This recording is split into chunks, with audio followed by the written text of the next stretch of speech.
Hello friends, Jenkins Dota here, bringing you another Dota 2 video on behalf of DotaAlchemy.com, and in this video I'm going to be giving you a bit of an introduction to the series How to Increase Your Rank in Solo Queue, by way of explaining what my inspiration was for actually going out and making such a series. First and foremost, I want to say that I genuinely believe that this is the guide that you can watch that's going to gain you the most MMR of any guide in the shortest period of time, regardless of what patch you watch it in.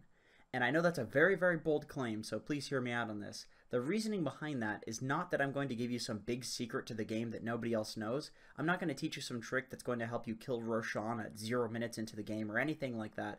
This is more of a meta and mentality guide to gaining MMR than it is a mechanical or skill-based one. This is because, let's face it, Dota is a game that requires a tremendous investment of time, emotion, and effort, more so than any other successful game. It's honestly a bit of an anomaly that Dota is so successful despite having such a high learning curve. So, with that being said, I can say something about you, the viewer, and be absolutely certain of it. You're competitive. I know that because if you're watching this series, you want to win badly enough that you're going to go out of your way to click a video on gaining rank. That alone is enough to gain you many, many ranks. A lot of players don't even have that level of dedication. Most people just sit and grind and mindlessly play on kind of autopilot mode. With that being said, there's also something else I can say about you which naturally follows. You're good enough at Dota 2 to improve your current rank right now with zero mechanical improvement. The reason I say that is because chances are, since you're competitive, you've already sunk enough hours into the game to be mechanically skilled at least a few heroes, and that's actually enough to gain a lot of ranks as long as you play it smart. So you're already capable of gaining those ranks that I'm boasting that you will gain, so it's not really such a bold claim after all, but it's just a matter of playing it smart.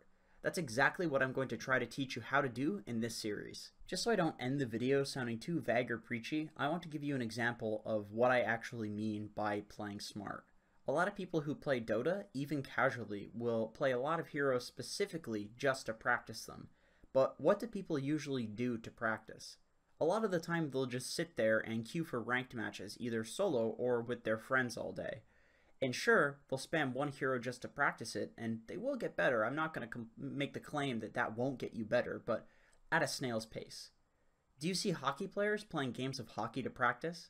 One day they'll practice slap shots, another day they'll practice endurance by going for a run, or another day they might practice passing the puck and teamwork. They compartmentalize their practice, so they can get many, many games worth of experience at a specific task in a very short amount of time. How many opportunities to shoot at the enemy net will a hockey player get in a typical game? What, like 5 or 6 max if you're good? But what if a player is just sitting there shooting over and over at a goalie friend in practice? They can shoot 100 times in 30 minutes. That's a 4,000% more efficient way of practicing shooting than playing a real game. 4,000. That's some insane efficiency right there. Dota is no different. There are smart ways of practicing and there are dumb ways of practicing, and most people practice dumb. With that being said, you are already at least a step ahead of all of those people by checking out this guide because you have it in you and you're competitive. So, practicing smart is one of the many things I'm going to show you guys in this series, among many other tips and tricks for playing the game better. If that sounds interesting to you guys, I would love for you guys to check out the rest of the series.